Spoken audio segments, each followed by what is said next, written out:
outside with their lips they worship and praise God, but inside they are rotten. Saka Jesu paari kuuya ndiye anogadzira kubva mukati zvichibuda kunze.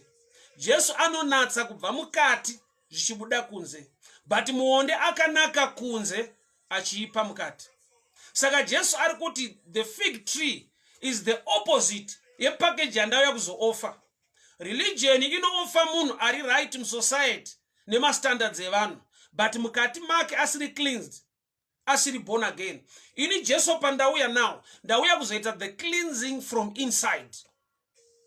So muonde pachawo rimovha ngeri rakatrustwa nemunhu, munhu atadzira Mwari cover yake yaakatsvaka muonde, but Mwari vatadzirwa nemunhu cover yavo yavakatsvaga ukava munhu ndiJesu. So muonde naJesu panenge pane a battle. So paari kuenda achida maonde isiri nguva yemaonde, ari kuenda achiziva kuti muonde une nyaya wokuti waida kutora nzvimbo yangu to cover men when men sinned. I am the covering of men, not the fig tree. Saka Jesu paari kuuya ari kutoziva kuti ndine nyaya one neumwe muti, the fig tree. Ndiri kuti kudii manerano, kune nyaya dzaunofunza kuti Mwari vakakanganwa dzavari kuya kuzoadresa muupenyu hwako. Kune nyaya dzaunofungidzira kuti haidza dzichaita idzi, situation yayi ichachinja iyi, ndangorarama nazvo hapana chichabuda. Mwari wedu havakanganwe, Mwari wedu havakanganwe, vari kuvhizitira nyaya iyoyo. Kana muonde wakambotraya kuda kukavha munhu, iyo cover iri Jesu, zvorati chese inoda kutora nzvimbo yaJesu, Jesu wedu ane jealous, ane shandi nacho, ari kuzouya kuzodhila nacho. So wakauya akananga pamuonde. Mimwe michero yanga iriko, zvichida yaitovawo musizeni, but nauya Jesu nemuonde haisi kutangira pakuti Jesu une nzara bedzi, but nzara yaJesu ndeyekuti I am the one auya kuzopedza nzara iri panyika, the hunger yekuti vanhu vaponeswe. But the fig tree ndo yaitraya kukavha nekuvhara munhu, yet the true covering of men is Jesus. So inhau yekumashure eold testament na first Adam iri kuadreswa today naJesu, kuda kuti Jesu ari kuti ndauya panyika, ndisati ndaenda pamuti, ndisati ndaenda paCalvary, ndine muti wandoda kutanga ndasota ndagadzirisa. Why? Nekuda kwekuti ndo wakava a covering to men when men sinned and God was not happy. Munhu apfeka mashizha emuonde aifanira kuramba achingodzokera kumuonde, and asiri kuendera mafruit but achiendera mashizha, nekuda kwekuti covering yemashizha iri temporal. Uchingomapfeka after an hour aita dry up, wakunotsvaka mamwe, after an hour aita dry up, at the end muonde unopedzisira usisina kana shizha, nekuda kwekuti uri kutraya kukavha munhu. Saka Mwari vakabvisa covering yakarongwa nemunhu yemashizha, vakamupa an animal skin, and that animal and that skin inyaya yegwayana rakadeura ropa kumavambo enyika, kuda kuti Jesu ndiye akava a covering to men. But wasvika munyika munzvimbo yeBethany ndokubva ananga pamuonde. Kune nyaya dzinofanirwa kunangwa naJesu dzine chekuita neupenyu hwako. Kune nyaya dzaanofanirwa kubata muupenyu hwako dzaunofungidzira kuti akakanganwa. Kune zvimwe zvauchaitirwa naMwari zvokuti uchanetseka kuti nyaya iyi yakuzogadzirika naye, nokuti kune zvimwe zvaunosvika pakuaccepta kuti ndo zvazviri, handina kwandichaenda apa, hapana kwazvichabuda nekudii nekudii. But nyaya yemuonde iyoyo yakaingwa futi. Mukazvitarisa Mwari vachituka pachitaurwa punishment to men, munhu anowana punishment yake, nyoka inowana chituko, but the fig tree yakaisa a covering to men, yakaprovide a covering to men, haina kuwana kutukwa. Kureva kuti pane zvese zvakatukwa, pane chakasara, muonde. Saka Jesu paari kuuya ari kuuya kuzodhila nezvakasara. Oza muupenyu pane dzimwe nyaya dzakagadziriswa dzikakuitira zvakanaka, but pane tumwe twakasaririra. So pane imwe area yaunyautsoona kuti Mwari vari kundiropafadza zvese zviri kuita, but iyi nyaya iyi haisati yagadzirika. Iyi nyaya haisati yagadzirika. NdiMwari vasingakanganwi. Zvakasiyirwa for a special time and a special reason. So muonde wakanyararirwa kuOld Testament, but Mwari wedu haakanganwe, haana kunyarara. Muonde wakaadreswa naJesu kubhuku yaMaki. Muonde wakanyararirwa kuOld Testament. Ukatofunza kuti ndapona ndanzvenga, munhu atukwa, achadya out of sweat, mukadzi acharwadziwa nemimba pakupona, nyoka ichafamba nedumbu. Ko muonde wakuita a covering to men.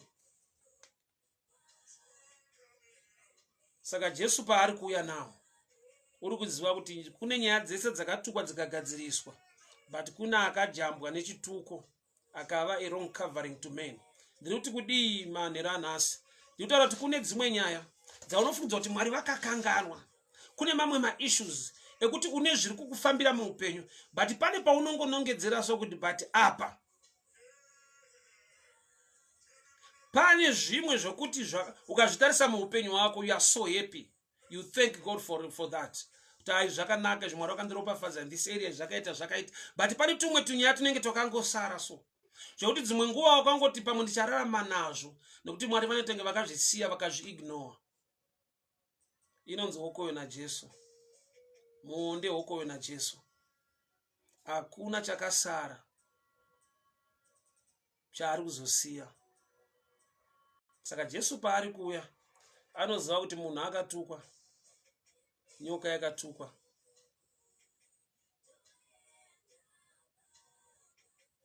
Asi muonde wakaprovide a covering, wakasiyiwa wakadaro. Saka Jesu paauya aruziva kuti pane nyaya wanisa ndaenda pamuchinjikwa, toda kumbondogadzirisana neumwe muti, nokuti iye akauya kuzoenda pamuti. Kureva kuti kana vanhu vakutenda muna Jesu vari kutenda kuna akaenda padanda pamuti akavafira pacross paCalvary. So muonde hausiriwo muti unova a covering to men, but muti wepaCalvary, the cross, ndo panoenda the covering of men. Saka Jesu anoda tanga agadzirisa the wrong tree kuti hausiriwe une a covering, but musi nyaya yacho yange itengese kunge yakanyararwa. Handizo ndiri kutaura nani manhero anhasi. Une dzimwe nyaya dzekuti ukadzitarisa muupenyu hwako unoti izvi Mwari vakandigonera apa, ndakaropafadzwa apa, ndakagonerwa apa, ndikadai ndikadai. Asi apa ndaane nguva, ndaane makore akawanda, iyi nyaya iyi inongoramba iripo. Nyaya inondishurudza, nyaya inonetsa, ko haigadzirike nei? Jesu akuya kuzotaura shoko pamusoro pemuonde. Jesus is the word. Ari kuya kuzotaura shoko pamusoro pemuonde. Simba nemashoko ekuropafadza anawo aigona kuti I command you to produce fruit. But Jesu ari kuti nyaya yako iwewe haisi kublessing. Nyaya yako wakasiyiwa pakava nechituko kuna Genesis. So I have come for you. Manhero anoda kuti utaure kuti Jesu uyai musote vanhu vaye. Jesu uyai mugadzirise nyaya dziye manje. Jesu pane nyaya yakasara mumereji yangu. Pane nyaya yakasara pabasa rangu. Pane nyaya yakasara pamusoro pemhuri yangu. Zvimwe zvese zvakaendeka, zvimwe zvese zvakaita, asi pane kanyaya kakasara kaakuda kuti imi muchapiya panzvimbo. Muregere kuropafadza, asi mutaure a case, muise chituko panyaya iyoyo. Toda kuti muonde uyu uchioma manje. Pane kanyaya kaunoti ukatarisa so unoona kanyaya kakane makora. Dzimwe area dzese dziri kuflowa zvakanaka, zvinhu zviri kuita zvakanaka, but iyi nyaya iyi oza pane nguva yekuti tinenge tichitaura mumba, tichitaura tiri muwanano, tichiita nyaya. Unonzwawo dzimwe nguva mudzimai achirumbidzwa kuti sasa adhedha apa munogona, asi panyaya iyi nanhasi. Pane nguva yekuti unonyatsoona kuti mumwe wako ane zvaanogona, zvaanokugonera, but haushayi paunogona kunongedzera kuti apa.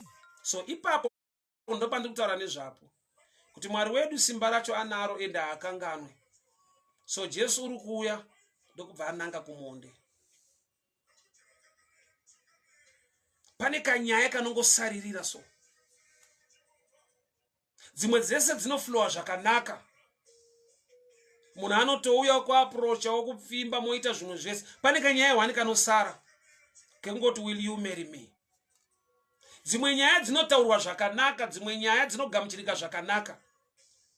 But pane kamwe kanyaya kanongosara kwekuti wakaipa ndoka aruramba akabata ipapa. Kuti danani zvenyu but marriage hakuna. Wiriranai zvenyu but zvakati hazvigadzirisike. So inonzi wokoyo naJesu. Muonda una manzvengero aungaite. Kana ukatoviga naZakeyo, Jesu akasvika ipapa anotarisa mudenga. Kuti Jesu paakasvika atarisa mudenga, asi Zakeyo akati kuna Jesu ndiri pano. Jesu achisvika panzvimbo, he looked up. Kuti Jesu ari kusecha. Ifevha iri kutoitirwa Zakeyo. Unobatanidzirwa kana akutuka muonde uri mumuonde, munooma meso unobatanidzirwa. Saka Jesu auya kuzoomesa muonde, osunungura munhu. Saka Zakeyo hurry down. Nekuti area yawakwira ine danger, ine chikwereti chakaitwa kuOld Testament.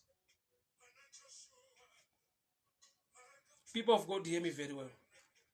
Mukurarama muupenyu pane tumwe tunyaya twaunongoziva zvichida kanyaya kari private kaunongoziva wega so. Kuti hai mudzimwe area ndaimprova, dzimwe area ndaropafadzwa nekudii, but kanyaya aka. Saka Jesu paari kuuya in the New Testament, ane mutu waanofanirwa kusvika agadzirisa, nekuti une chikwereti. Pakatukwa vamwe vese, iwo wakaona sekunge zvawanga waita wanga wagona kupfekedza munhu mashizha, kuprovide a wrong covering. But Jesu paari kuuya, ari kuti ndoda kuti mashizha iwewe uchioma manje. Kuti munhu wese paanouya achida kupfeka mashizha, akaoma apfekeke, akaoma hatsvagike. Chakapa Adamu kuenda kumuti womuonde aiona mashizha ari green, akanyatsonoti aya ndinogona kunyatsosonanidza ndikapfeka, but akaoma manje haasonanidzike kuti munhu apfeke secovering. So zvichida vadzidzi havasi kunzwisisa nyaya iri kugadziriswa pano, kuti nyaya yakatanga kudhara.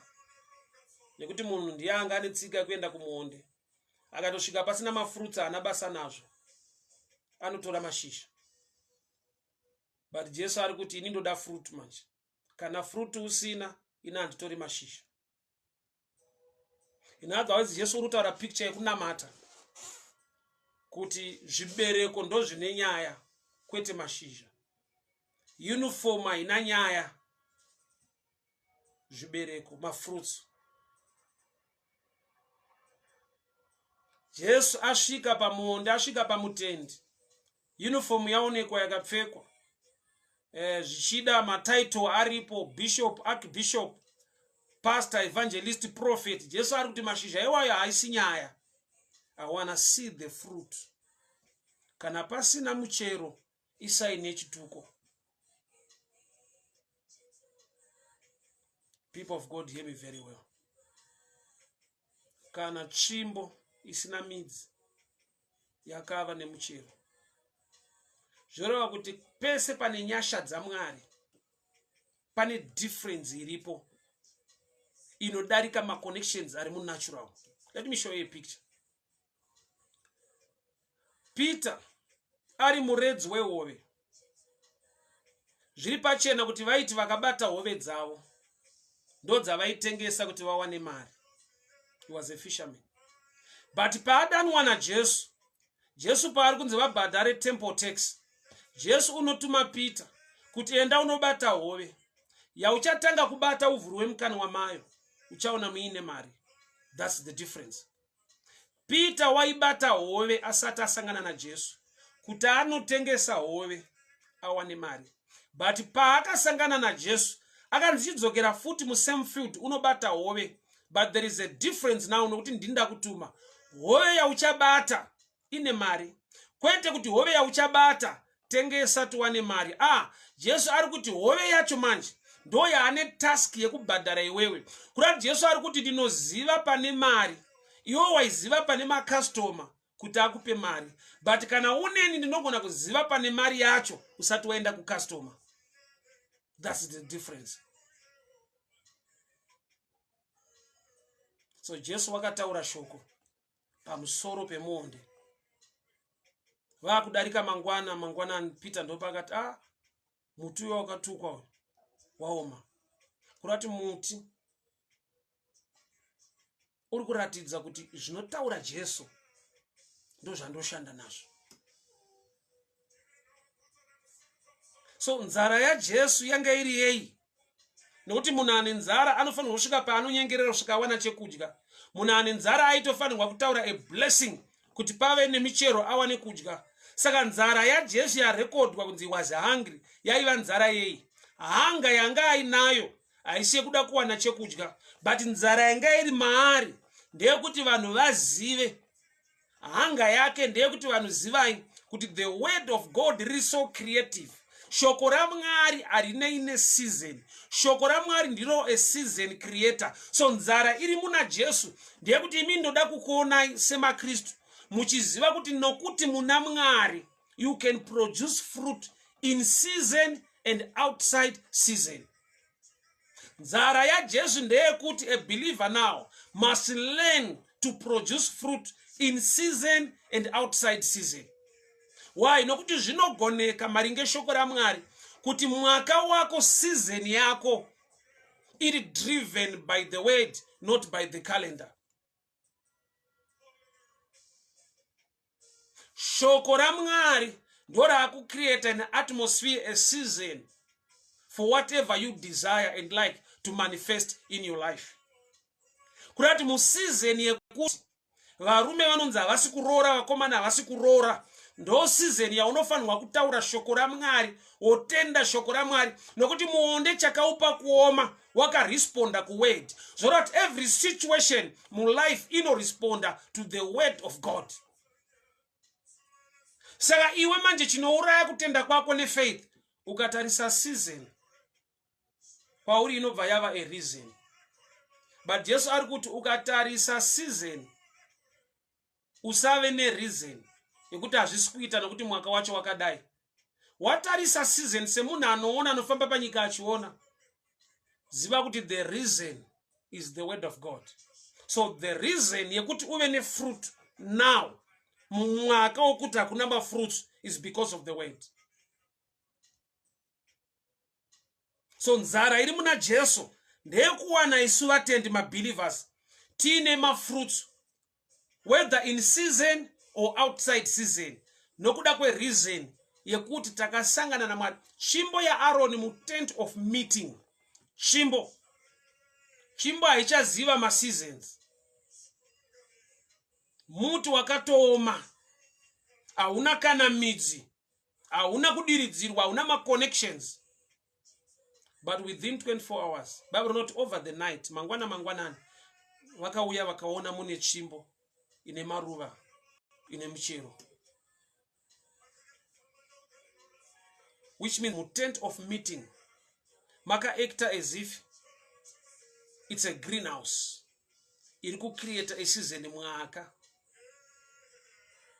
Naturally or scientifically ukapinda supermarket unawana howa, but kuno kuma tine pfungwa yekuti howa unowanikwa nguva yekunaya. But kwane a system yekuti unotova ne mushroom anytime, uno create an atmosphere inokonzera mushroom to grow. So kana mu science, mu natural term, vanhu vachigona kugadzira chinhu chinogona kukonzera a produce of a certain fruit outside its original season, inova a greenhouse effect. So that the word of God also is more than the greenhouse effect. Rinogona kukupa a produce of something. Chisinga, look at Mary. Mary anunzi na angel Gabriel, the spirit of the Lord will overshadow you. The spirit of the Lord muyamuchene will overshadow you. Uchava ne mwana usina kuziva murume. There is a level yekuti pasina iripo, you need to believe God. Kuti pane iripo nekuda kokuti Mwari out of nothing he can create something. So hausi mwaka bedzi unotipa zvinhu, but Mwari vanogona kutipa chinhu. Kurati Mwari ndo the season. Shoko raMwari ndo season yako. Riri kuti kudii?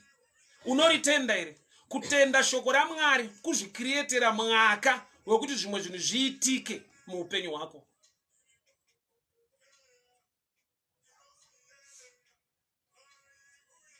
Over the night, usiku kunenge kune rima, but over the night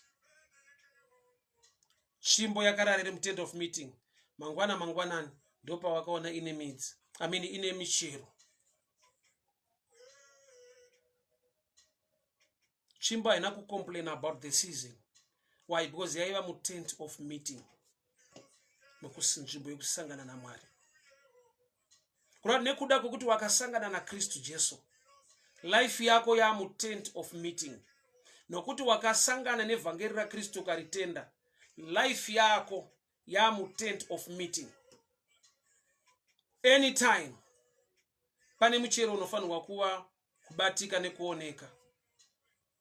Life yako wakasangana naKristu ukamugamuchira, unenge tsvimbo yapinda mutent of meeting. Tsvimbo yaAroni yakava nemichero.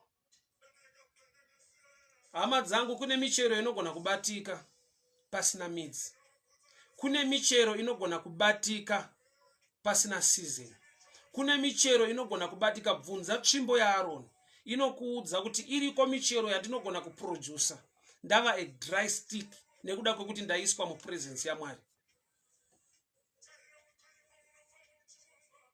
Believe the word of God. Mumwaka wakaoma kudai, mumamirire zvinhu anonetsa kudai, the word of God must be the reason for the produce. Shoko raMwari ngarive chikonzero chezvibereko zvaunotarisira kuti zvibatike muupenyu hwako.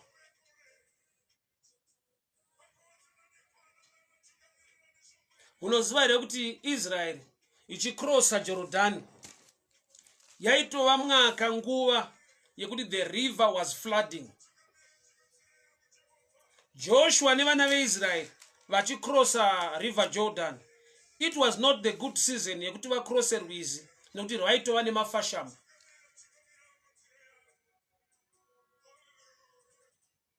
Asi ndonguva yavari kunzi naMwari, you are supposed to cross over to get to the promised land. Jorodhani ndopairi kuzara, asi ndo mwaka wokukrosa. Mwari havana kuti aiwa mirirai rwizi rukaserera mugone kukrosa rwizi. Kana nguva yekukrosa yakwana, kana iye Jorodhani akasimuka nemafashamu, I'll see you, I'll always see people crossing.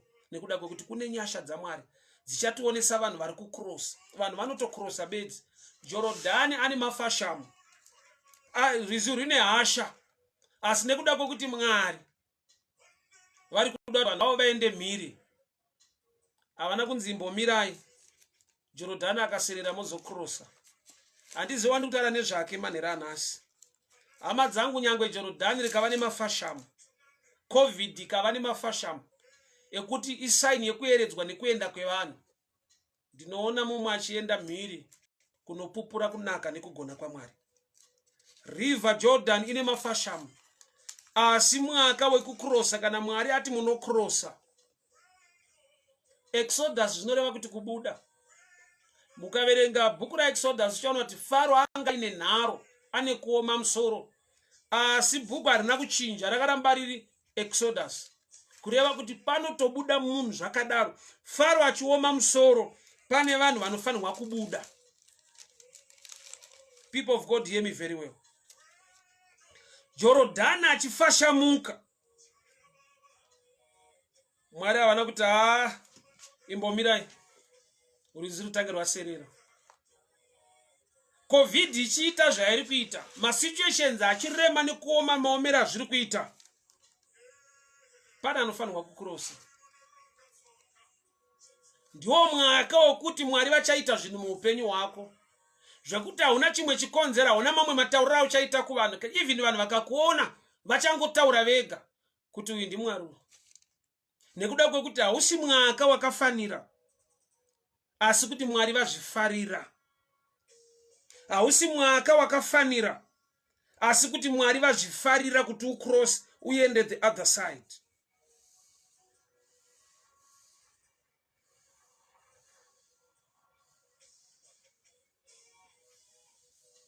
Hama dzangu, rwizi Jorodhani. That's Joshua chapter 3 verse 15, and I'll read Joshua 3 verse 15. Now the Jordan is at flood stage or during harvest. Yet as soon as the priests who carried the ark reached the Jordan and their feet touched the water edge, the water from upstream stopped flowing. Now the Jordan is at flood stage during the harvest. Jorodhani riri kufashuka, mvura iri kuerera zvakanyanya, at flood stage. But that's the season for people to cross. Aiwa, hausi kuzokrosa nekuti zvakareruka. Uri kuzokrosa nekuti une nyasha zhinji dzinorerutsa zvinorema. Jorodhani riri pa flood stage. Israel anofanirwa kukrosa. Why? Nekuti kune vaprista vakatakura areka yaJehovha. Zvanzi vakaisa tsoka dzavo mumvura iyoyo. Oza kuisa tsoka yako mumvura iri kuflooda, iri kuerera zvine simba, risk. But nekuda kwekuti they were carrying the ark that represented the presence of God. Kuti uvepo hwaMwari huchakukonzera kunyika makumbo mune zvinoeredza. But Jorodhani wakamira kuerera. Yet anga ari pa flooding stage. COVID ari pa flood stage. Ane zviri kuitika zvinotyisa, news dziri all over zvinorema. But hazvidzivise vasanangurwa vaMwari vakatenderwa naMwari kukrosa to the other side. Ndiri kunamata manera nhasi. Jorodhani nyangwe ari mumafashamu. Vana venyu baba ngavakrose. Vanokrosa vachipinda muwanano ngavakrose. Vanokrosa vachipinda mumabasa, vanopinda mapromotion ngavakrose. Vanokrosa vachipinda mufavor ngavakrose baba. Mumazuva emafashamu eriver Jorodhani. Israel makaitendera kukrosa ikaenda the other side. Handizive Jorodhani rakamira muupenyu hwemunhu rakaflada. But chandinongoziva bedzi, the presence of God ichakonzera the stop to the flow. Kueredzwa kwaJorodhani kuchamiswa. Nekuda kuti mwaka wokuti mwana waIsraeri achikrosa kuenda muchivimbiso chaJehovha. So that the flooding Jordan aidzivise the promise of God to manifest paupenyu hwevana vaMwari. So usatarise mafashamu aJorodhani. Tarisa kushoko raMwari rinoti mwaka wakwana wokuti munhu across aende the other side. Jesu wakataura shoko pamuonde, vakudarika mangwana ukaonekwa kunzi muonde wakaoma, kureva kuti muonde zveshoko unoita. So every situation inonzwa shoko raMwari. Taura shoko raMwari pamusoro pesituation iyoyo. Chese chaunoti ichi chinenge chakakanganikwa chikasiwa muupenyu wangu, ndagara nesituation kwenguva refu, zvimwe zvese zviri kuita zvakanaka but yakanyanya yakamira muupenyu wangu iri kumisa zvakawanda. Tina Jesu asingakanganwi. Tina Mwari anorangarira, ane favor neupenyu hwako. Kune muonde unoda kutaurwa nezvawo. Kamuonde kari muupenyu hwako mune situation yagara kwemakore. Zvimwe zvese zviri right but ka situation ikako karingoda kuti Mwari vataure pamusoro pako. Father, we thank you for your word. We thank you for your grace. We thank you for your favor. Baba ndinonamata madekwane ano. Ruoko rwenyasha nekubata kwenyu kunoshamisa.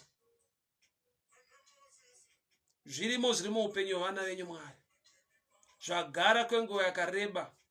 Zvaita sekunge vasvika pakuzvigamuchira. Vakava nepfungwa yekuti Mwari mazvitendera kuti zvirarame zviri muupenyu hwavo. But tinotaura kuti cancer ngaitukike, HIV ngaitukike, situation iri muropa yagara kwemakore akawanda yamushungurudza, ndinodeclare iko zvino Baba, relationship isina pundutso inosvitsa muwanano. Baba, ndinodeclare wanano nezita raJesu. Ndinodeclare wanano nezita raJesu. Baba, muonde wakasara, muonde wakasara, muonde wakasara. Ngauchinzwa kutaura kweshoko raMwari, ngauchinzwa kutaura kwaKristu Jesu. Baba, ndinoisa chituko pa every situation yagara nguva refu ichiremera nekunetsa vana venyu. Jorodhani nyange ukazara, ndinoprofita kukurosa kwevana vaMwari. Jorodhani nyange uri pa flood stage, ndinoprofita blessing and favor muupenyu hwevana vaMwari. Ngavayambutswe nefavor, ngavasvike mapromises aBaba mukuoma nekurema kwezvinhu, nokuti shoko renyu Mwari ndiwo mwaka wedu. Shoko renyu ndiwo mwaka wedu. Baba, ndataura mwaka wewanano, mwaka wepromotion, mwaka weblessing according to the word of the Lord. Iye mutsvene wekuti kana mareva shoko zvinoitika nokuti muri Mwari.